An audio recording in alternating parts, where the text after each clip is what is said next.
आज राहुल गांधी ने क्या कहा, लोगों के बीच में उनकी बातों को ध्यान से सुनिए। आप जानते हो कि 21वीं सदी में महिला और पुरुष दोनों काम करते हैं, मजदूरी करते हैं, जॉब करते हैं। सही बात,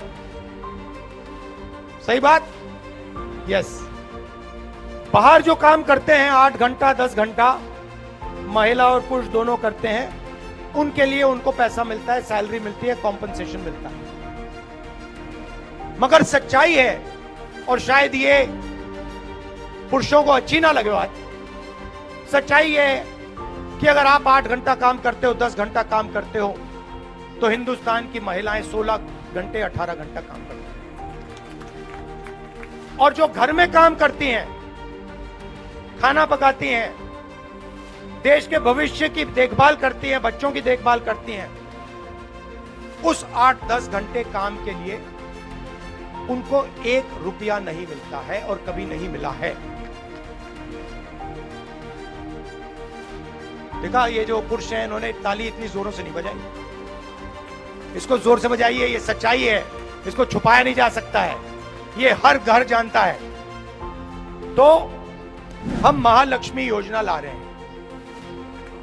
अब ये महालक्ष्मी योजना क्या है, मैं बता रहा हूं। हिंदुस्तान के सबसे गरीब परिवारों की लिस्ट बनेगी, करोड़ों नाम होंगे उसमें। उस लिस्ट में से हर परिवार में से एक महिला का नाम चुना जाएगा, और उस महिला के बैंक अकाउंट में हिंदुस्तान की सरकार हर साल 1 लाख रुपए अंदर डाल देगी। हर महीने पहली तारीख को करोड़ों लोग जागेंगे, बैंक अकाउंट में 8,500 रुपए महीने के खटाखट खटाखट खटाखट खटाखट खटाखट। ये किसान के परिवार होंगे, मजदूरों के परिवार होंगे, छोटे व्यापारियों के परिवार होंगे, बेरोजगार युवा होंगे। इन परिवारों में पैसा महिला के बैंक अकाउंट में जाएगा, क्योंकि वो दुगना काम करती है। यह बात नहीं होगी कि आपको पैसा नहीं मिलेगा, मैं जानता हूं अंत में पैसा आपको भी मिलेगा, आप किसी ना किसी तरीके से निकाल लोगे, मगर उनके बैंक अकाउंट में पैसा जाएगा। तो यह है पहला तरीका करोड़ों लाखपति बनाने का। और ये जो पैसा है, ये उस दिन तक बैंक अकाउंट में जाएगा जब तक वो परिवार गरीबी रेखा से नहीं निकलेगा। ये टेम्पररी 1 महीने का काम नहीं है, ये उस दिन तक चलेगा जिस दिन तक वो परिवार गरीबी रेखा से बाहर नहीं निकलेगा। पहला काम। दूसरा काम, अदानी जी के जो बेटे हैं, जॉब मार्केट में जाने से पहले उनको टेम्पररी जॉब मिलती है, 6 महीने की, 1 साल की। वो अदानी कंपनी में जॉब करते हैं, उनकी ट्रेनिंग होती है, बैंक अकाउंट में पैसा आता है, जॉब करना सीखते हैं, और फिर उसके बाद में परमानेंट उनको जॉब दी जाती है, बिजनेस में उनको जगह दी जाती है। यह मौका हिंदुस्तान के बेरोजगार युवाओं को नहीं मिलता। किसान का बेटा, मजदूर का बेटा अप्रेंटिसशिप का सपना, पहली साल की नौकरी का सपना नहीं देख सकता है।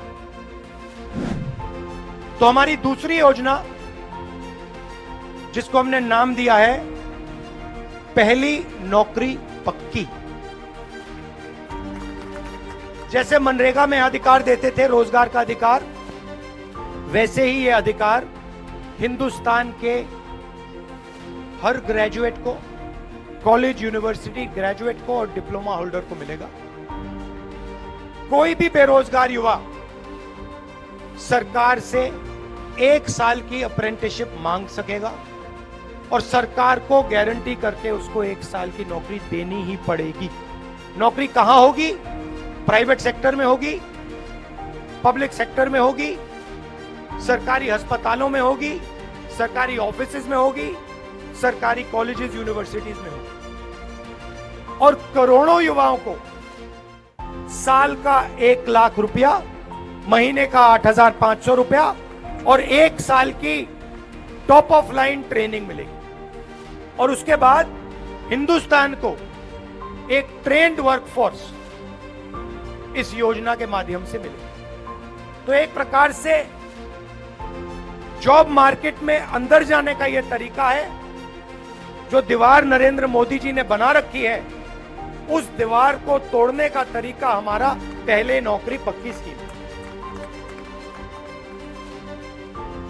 अब किसान कहेंगे, देखिए राहुल जी, आपने महिलाओं का कर दिया काम, बेरोजगार युवाओं को, बच्चों की आपने देखभाल कर दी, हमारा क्या होगा? तो मैं आपको बताता हूं। सबसे पहले हिंदुस्तान के किसानों का कर्जा माफ होगा,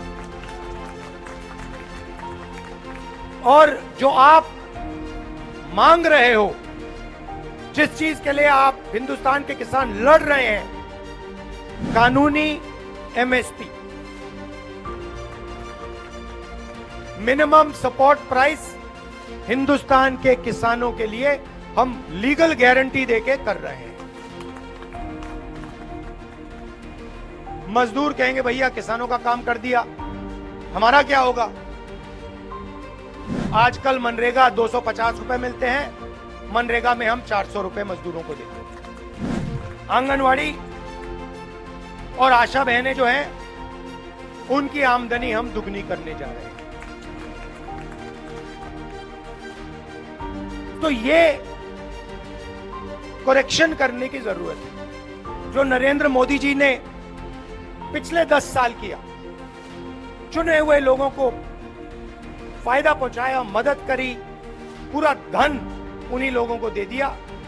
इसको करेक्ट करने के लिए कांग्रेस पार्टी और इंडिया गठबंधन हिंदुस्तान के गरीब लोगों को सीधा बैंक अकाउंट में पैसा देने जा रहे हैं।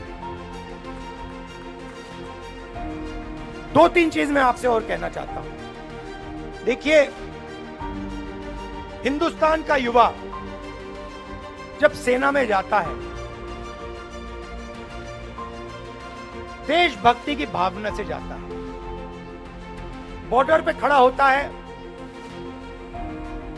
देश की रक्षा करता है और जान भी देने के लिए तैयार होता है। मुझे लगता है और कांग्रेस पार्टी के नेताओं को लगता है कि अग्निवीर योजना हमारे जवानों पर अपमान है। इसीलिए